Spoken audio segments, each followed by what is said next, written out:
Olá, caríssimos irmãos e irmãs, sejam todos muito bem-vindos ao canal Uma História de Fé. Aproveito para convidar você para se inscrever no canal, também deixe o seu like, acione o sininho para receber as notificações. Hoje meditamos o Santo Evangelho segundo São Lucas, capítulo 18, versículos de 9 a 14. São Lucas, capítulo 18, versículos de 9 a 14. Em nome do Pai, e do Filho, e do Espírito Santo. Amém. Naquele tempo, Jesus contou esta parábola para alguns que confiavam na sua própria justiça e desprezavam os outros. Dois homens subiram ao templo para rezar. Um era fariseu, o outro cobrador de impostos. O fariseu, de pé, rezava assim em seu íntimo: Ó Deus, eu te agradeço porque não sou como os outros homens, ladrões, desonestos, adúlteros, nem como este cobrador de impostos. Eu jejuo 2 vezes por semana e dou o dízimo de toda a minha renda. O cobrador de impostos, porém, ficou à distância e nem se atrevia a levantar os olhos para o céu, mas batia no peito, dizendo: Meu Deus, tem piedade de mim que sou pecador. Eu vos digo, este último voltou para casa justificado, o outro não. Pois quem se eleva será humilhado, e quem se humilha será elevado. Palavra da salvação, glória a vós, Senhor. Meus queridos irmãos e irmãs, amados filhos da Igreja de Cristo, eleitos de Deus, herdeiros dos céus.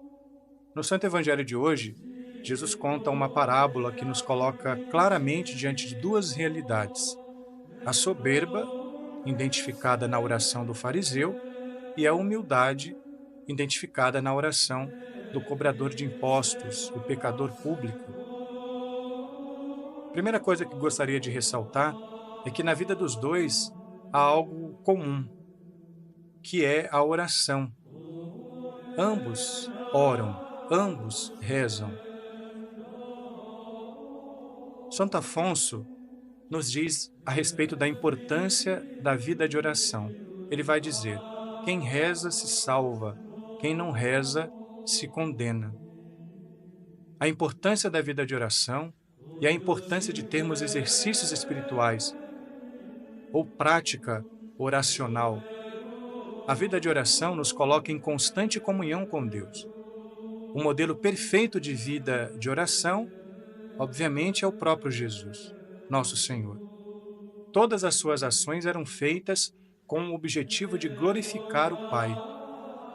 Assim também deve ser a nossa vida. Tudo que nos compete fazer, façamos para a honra e glória de Deus. Isto é ter vida de oração. Você que é pai, no exercício da sua paternidade, na educação dos filhos, faça, exerça a sua missão para a honra e glória de Deus. Você que é mãe, exerça a sua maternidade para a glória de Deus. Ser filho, a mesma coisa. Ser esposo, esposa. Ser cidadão.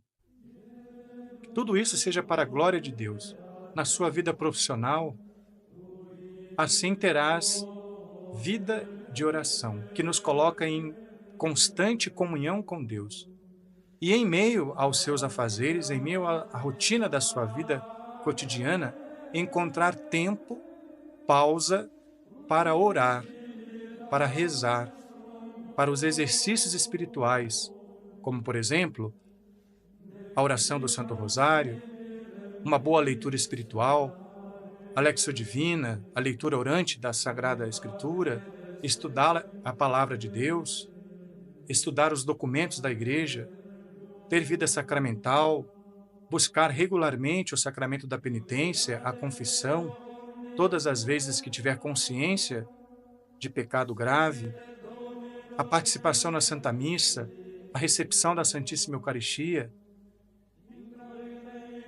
Tudo isso nos coloca em constante oração, em constante comunhão com Deus.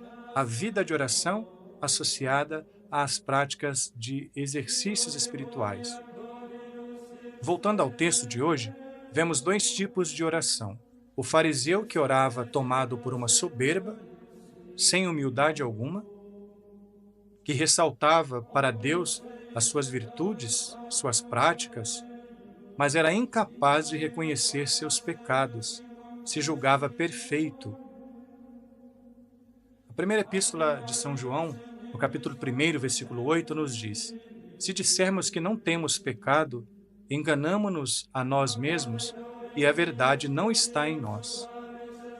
E São Paulo, quando escreve aos Coríntios, no capítulo 10, versículo 12, nos diz: aquele que está de pé, cuidado para não cair. A oração do fariseu é como um voo de galinha, não alcança o coração de Deus.